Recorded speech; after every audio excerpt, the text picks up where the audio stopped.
This clip is brought to you by SaveWithConrad.com.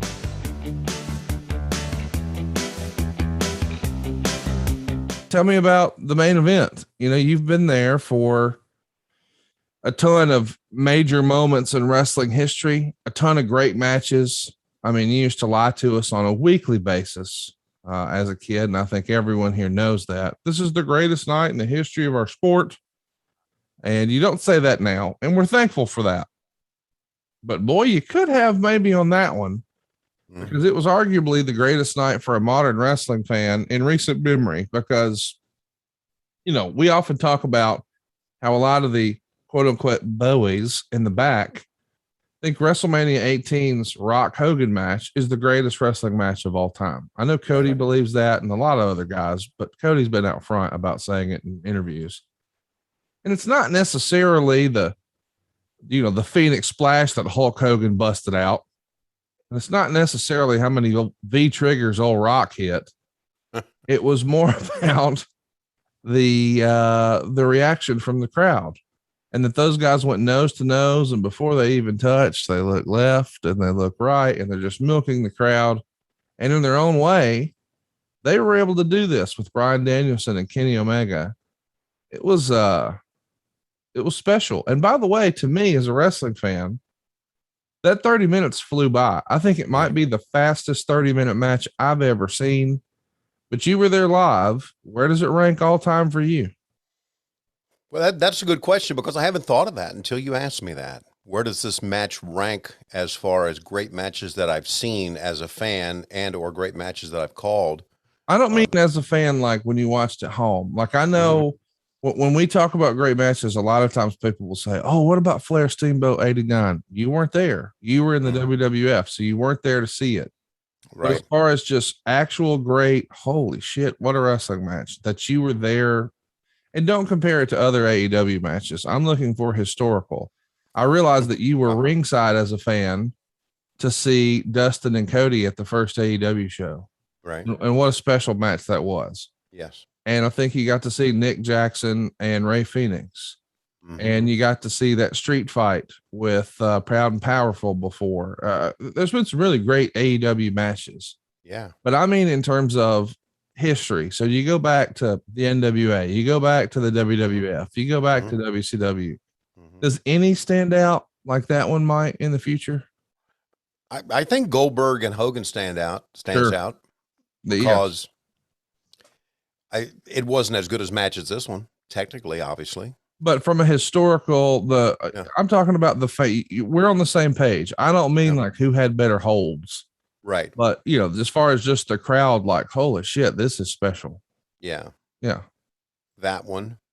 There was another moment when, and it's odd that it's going to be, it happened in 1986, the year that we're talking about, when Nikita turned babyface.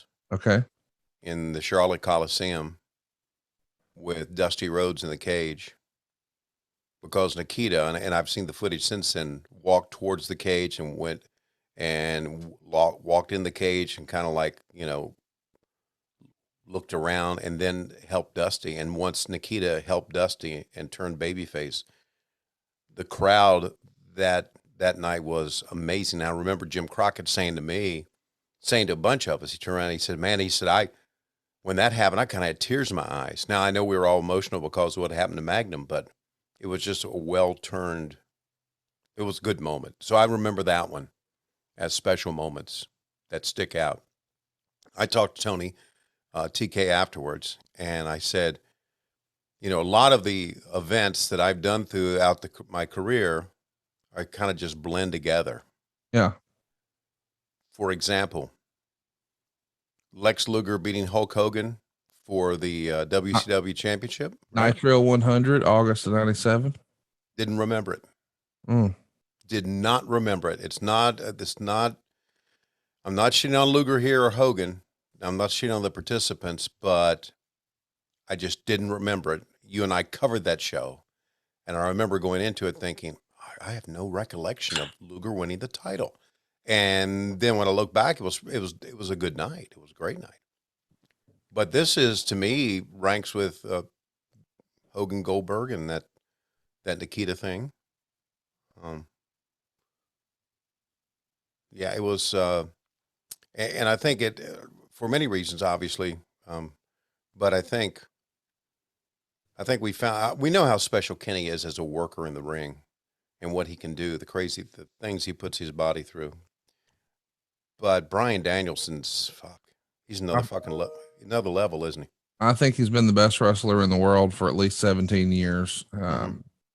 Perhaps my favorite ever to just sit down and watch a match. Yeah. I don't mean in terms of favorite wrestling personality or favorite wrestling promo, but a lot of times we talk about guys who do have a big personality and they have a big promo, and you're into their character. And then, as Bruce likes to say, and then the bell rang. Nobody was ever disappointed in a Bryan Danielson match. No, when he was hired and before I met him, TK told me, he said, "You're going to love him because not only can he work, as we all know, he said, when you get to know him, you'll realize what a great mind he has for this business." And he's right. He's exactly right. After the match or after the night was over, I went back and saw Brian and talked to him a little bit. First of all, ask him how he felt. Sure. And because, you could see his chest and Oh his God, head. he was beat up. Yes, he was.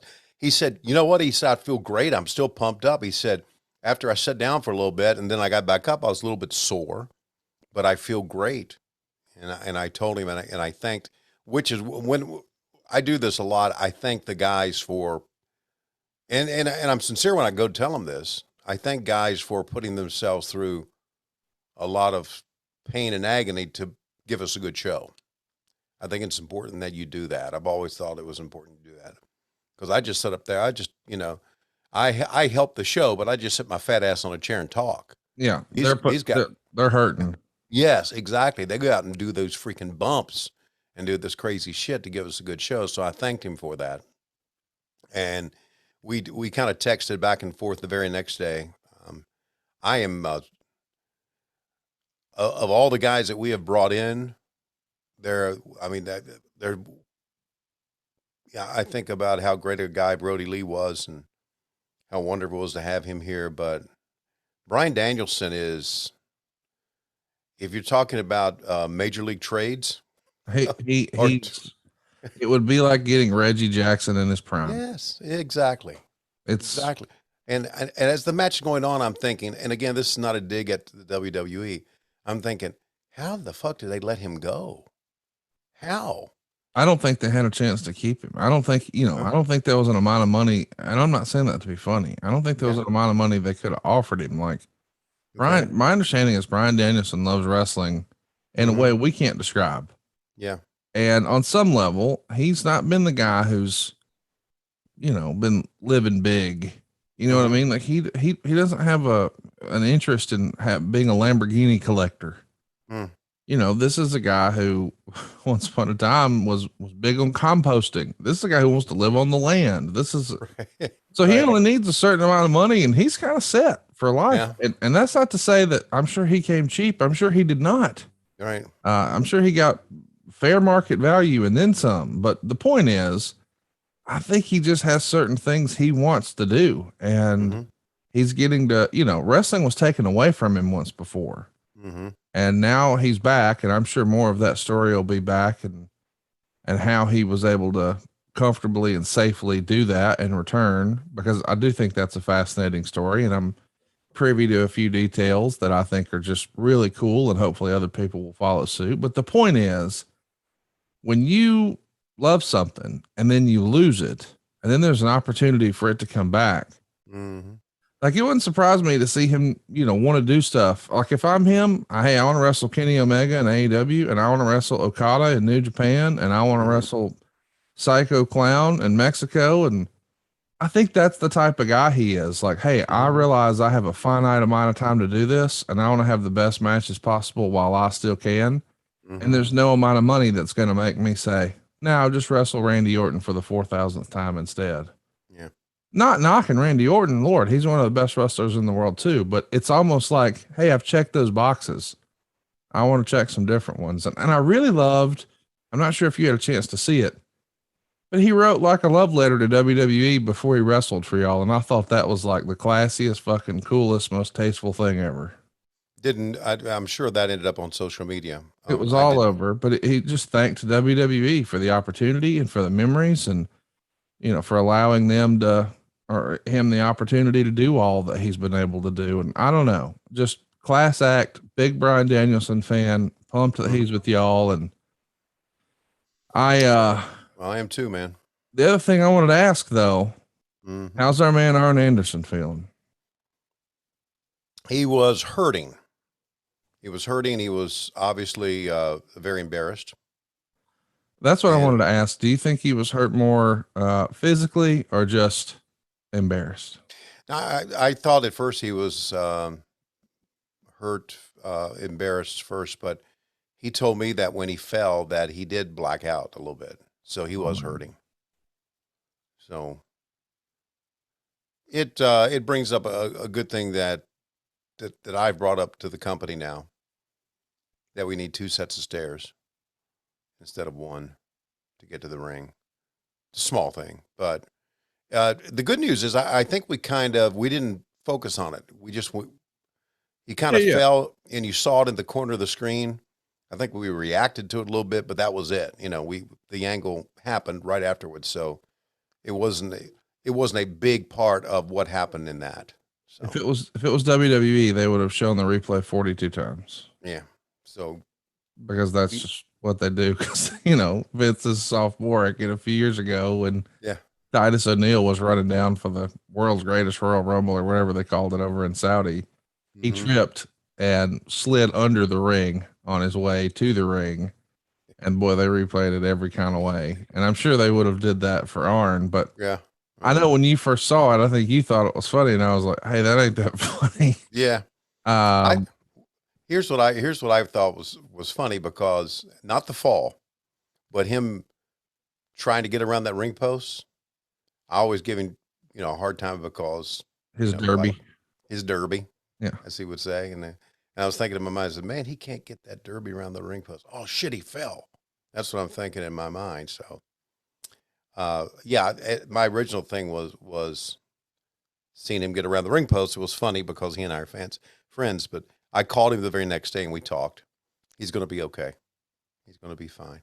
Well, we know he's going to be okay because you and I know he's feeling better thanks to Feels. Hey, it's Conrad Thompson. Thanks for checking out the podcast here on YouTube.